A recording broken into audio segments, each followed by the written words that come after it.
বৈশাখী মেলায় ঘুরতে যাওয়ার পথে এত সুন্দর লোকেশন, এত সুন্দর ভিউ দেখে লোভ সামলিয়ে থাকতে না পেরে কিছু ভিউ নিচ্ছিলাম। তো আসসালামু আলাইকুম এভরিওয়ান, আশা করি সকলেই ভালো আছেন, আমিও ভালো আছি। এরকম সবুজ শ্যামল প্রকৃতি কার কার ভালো লাগে আমাকে একটু বলবেন।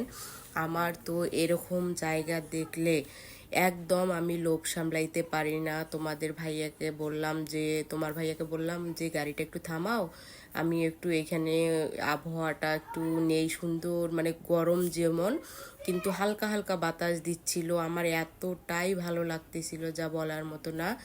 তো আমি ওখানে অনেকক্ষণ দাঁড়িয়ে অনেকক্ষণ ভিউ নিলাম। সূর্যটা বিশেষ করে দেখেন কত সুন্দর, মনে হচ্ছে ডিমের কুসুমের মতো, তাই না? অনেক সুন্দর, সবুজের উপরে লাল।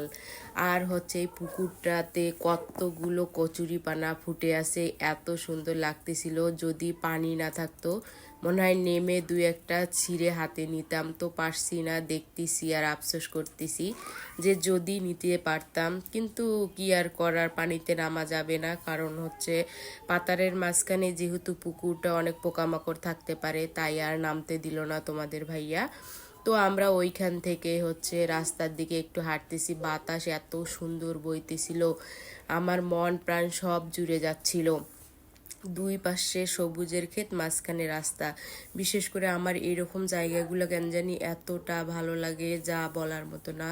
আপনাদের যে কেমন লাগে তা তো আমি জানি না। তো এই দুই রাস্তার মাঝখানে বিশাল বড় একটা পুকুর, পুকুরের পাড় দিয়ে অনেকগুলো আমের গাছ। তো এখন হয়তো বা অনেকের বাসার কাছে বড় বড় আম হয়েছে। এই দিকের আমগুলো কেন জানি একদম কলি টাইপের, ছোট ছোট। তো আমের গাছের ডাল ধরে আমি একটু দোল খাচ্ছিলাম, কারণ ছোটবেলায় আমরা যত বন্ধু বান্ধবীরা ছিলাম এরকম মানে গাছের ছোট ছোট ডাল দেখলে কত দোল খাইছি। ছোটবেলার স্মৃতিগুলো আসলে অমায়িক, এগুলো আমরা চাইলেও কখনো ফিরিয়ে আনতে পারবো না। তবে যদি কখনো ভাবি যে আমরা ছোটবেলায় এই করছি সেই করছি, তো হয়তোবা অনেক ভালো লাগে, মনে আনন্দ পাই, কিন্তু এখন আর তা করা সম্ভব নয়। আমরা মানে করতে চাইলেও তা কখনো আর আগের জীবনে ফিরিয়ে যাওয়া সম্ভব নয়। তো আমরা ওই পাশ দিয়ে এসে এখানে সাইডে রাস্তার পাশে একটা বিশাল বড় আমের বাগান। তো দেখতেই পাচ্ছেন অনেক ছোট ছোট আম। তো আমগুলো মনে হয় বৃষ্টি বাতাসে অনেক আম ঝরে পড়ছে।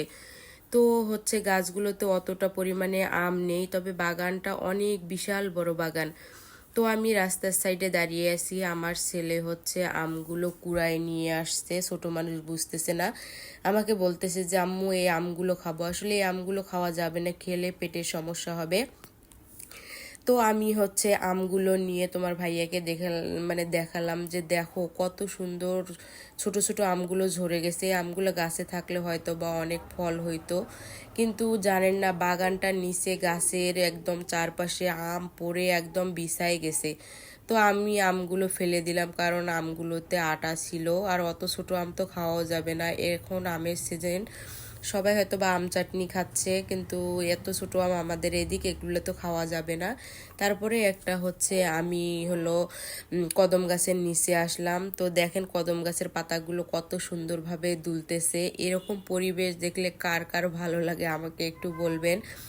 সূর্য আর হালকা হালকা বাতাস, চারিদিকে সবুজের প্রকৃতি, আলহামদুলিল্লাহ সব মিলে অনেক অনেক সুন্দর। তো আমি এগুলো দেখে এতটাই পাগল ছিলাম যে আমরা যে মেলাতে ঘুরতে যাব সে কথা আমরা ভুলেই গেছিলাম। তোমার ভাইয়া বলতেছে তুমি কি এগুলোই দেখে থাকবা নাকি যে উদ্দেশ্যে বের হয়েছে সেখানে যাবা? আমি বলতেছি মেলায় তো রাতে গেলেও দেখতে পারবো, কিন্তু এই ভিউগুলো আর এত সুন্দর লোকেশন তো আর এই সময়টা তো প্রত্যেক দিন হবে না। তো আসছি যখন, তো একটু দেখে যাই ঠান্ডা মাথায়, পরে এখন মেলায় যাব রাতের বেলা। তোমার ভাই বলতেছে দেখো তোমার ইচ্ছা, যতক্ষণ থাকো থাকো। তো আমি আরো সুযোগ পেয়ে গেলাম, তো আমি থাকতেছি, এগুলো দেখতেছি, আর বাতাসটা এত সুন্দর অনুভূতি করতেছি, মানে খুবই সুন্দর বাতাসটা, মন প্রাণ জুড়ে যাচ্ছে। তো আমি ওখানে থেকে আলহামদুলিল্লাহ।